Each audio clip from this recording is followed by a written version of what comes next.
నువ్వుంటే నా జతగా సీరియల్ ఈరోజు ఎపిసోడ్ చాలా ఎమోషనల్గా సాగింది.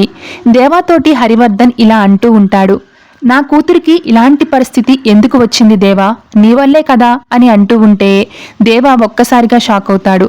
నా కూతురు ఇలా చావు బ్రతుకుల మధ్య పడే దుస్థితికి రావడానికి కారణం ఎవరు, నువ్వు కాదా అనేసరికి దేవా కంగారుగా, ఏమంటున్నారు సార్ మీరు, మిథున ఈ పరిస్థితికి రావడానికి కారణం నేనేంటి సార్ అని అంటూ ఉంటే, అవును నువ్వే, రౌడీగా నీకున్న శత్రువులే కారణం, ఇది నా మాట కాదు, పోలీసుల ఎంక్వైరీలో తేలిన నిజం అనేసరికి దేవా ఒక్కసారిగా షాక్ అవుతాడు. నువ్వు బలవంతంగా కట్టిన తాళిని పట్టుకుని నువ్వే భర్త, నీతోనే జీవితం అనుకుని నా కూతురు నీ కోసం వచ్చేసింది. ఒక రౌడీతో నా కూతురు జీవితం ఏమవుతుందో అనుకుని ఏడవని క్షణాలు, నిద్రలేని రాత్రులు గడపని రోజులు లేవు. కానీ నా కూతురు నిన్ను నమ్మింది, నీతో జీవితం బాగుంటుందని నమ్మింది. అందుకే నీకంటే మంచి భర్త తనకు దొరకడని తను నాకు చాలాసార్లు ప్రూవ్ చేయాలని చూసింది, గెలిచింది కూడా. దేవా, నువ్వు రౌడీవే కావచ్చు దేవా, కానీ మంచోడివి, గొప్ప గుణగణాలు ఉన్నవాడివి. అన్నిటికంటే ముఖ్యంగా నా కూతుర్ని చాలా బాగా చూసుకున్నావు. తనకి ఎలాంటి ప్రమాదం రాకుండా నాకంటే జాగ్రత్తగా చూసుకున్నావు. ఈ విషయాలు అన్నిటిలో నీ మీద నాకు నమ్మకం ఉంది దేవా. కానీ నీ కారణంగానే నా కూతురు ప్రాణానికి ప్రమాదం ఉందని భయం నన్ను ప్రతి క్షణం వెంటాడింది. అందుకే నువ్వు నా కూతురికి భర్తగా కరెక్టా కాదా, నిన్ను అల్లుడిగా అంగీకరించాలా వద్దా అని నాలో నేను చాలా మానసిక సంఘర్షణ అనుభవించాను. అయినా సరే నా కూతురు నువ్వే సర్వస్వం అని నమ్ముతుంది కాబట్టి తన సంతోషం కోసం నా భయాన్ని కాస్త పక్కన పెడదాం అనుకున్నాను. కానీ ఇప్పుడు నా భయమే నిజమైంది కదా, నీ కారణంగా తనకి చావుతో పోరాడే పరిస్థితి వచ్చింది అని హరివర్ధన్ అంటూ ఉంటే ఇక దేవా చాలా ఎమోషనల్ అవుతాడు. కన్నీరు పెట్టుకుంటూ, ఆ రోజు నా కూతురు నీ వల్ల కిడ్నాప్ అయినప్పుడు 4 రోజులు నా కుటుంబం అంతా నరకయాతన అనుభవించాం. మళ్ళీ ఇప్పుడు అది పరిస్థితి. ఒక్కసారి అయితే మరోసారి జరగదులే అని నమ్మొచ్చు, కానీ రెండోసారి కూడా ఇలా కళ్ళ ముందు కనిపిస్తుంటే ఎలా దేవా.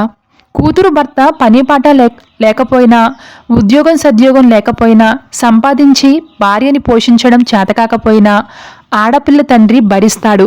కానీ భర్త వల్లే కూతురు ప్రాణాలకి ప్రమాదం ఉందంటే ఏ తండ్రి తట్టుకోలేడురా, ప్రశాంతంగా ఉండలేడు దేవా. ఇంతకుముందు నా కూతుర్ని నీ దగ్గర నుంచి తెచ్చుకోవడానికి నిన్ను అరెస్టు చేయించి భయపెట్టాను, నిన్ను జీవితాంతం జైల్లో ఉండేలా చేస్తానని బెదిరించాను.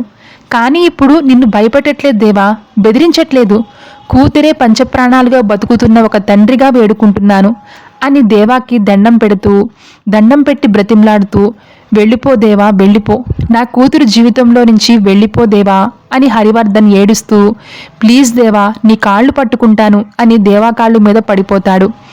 నా కూతుర్ని ప్రాణాలతో ఉండని దేవా అని, నువ్వు పక్కనుంటే అది బ్రతకదు దేవా అని కుమిలి ఏడుస్తూ ఉంటాడు హరివర్ధన్.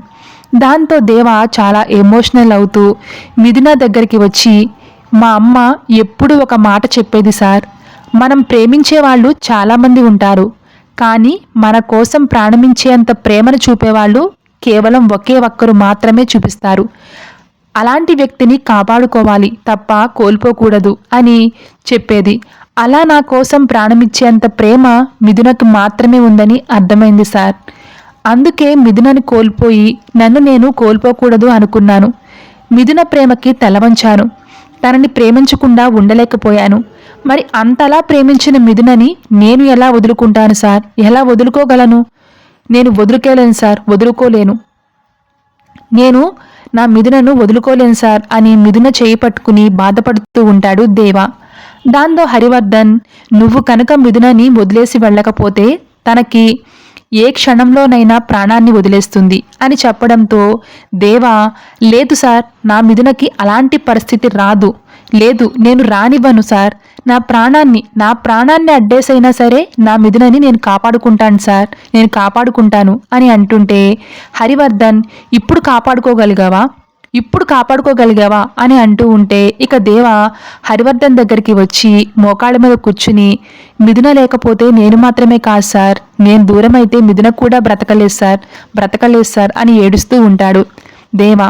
దాంతో హరివర్ధన్, నీ ప్రేమ తనకి కావాలన్నా, తన ప్రేమ నీకు కావాలన్నా అసలు మిథున ప్రాణాలతో ఉండాలి కదా, నీ కారణంగా మిథున ప్రాణం ఎప్పుడు పోతుందో అర్థం కావట్లేదు. ఇక మీ ప్రేమ ఎలా బతుకుతుంది? మీరు జీవితాంతం ఎలా కలిసి బతుకుతారు? దయచేసి ఈ తండ్రి బాధని అర్థం చేసుకో. నా కూతుర్ని నా కళ్ళ ముందు ఉండనివ్వు దేవా, ఉండనివ్వు అని అంటూ ఉంటే ఇక దేవా, లేదు సార్, కాదు సార్, నా వల్ల కాదు. మిథునని వదిలేసి బతకడం నా వల్ల కాదు. ఎందుకంటే ఎవరితో జీవితాంతం కలిసి బ్రతకాలో తెలిపేది ప్రేమ కాదు సార్. ఎవరు మన జీవితంలో లేకపోతే ఒక్క క్షణం కూడా బతకలేమో అదే సార్ నిజమైన ప్రేమ. మిథున మీద నాకున్న ప్రేమ అలాంటిదే సార్.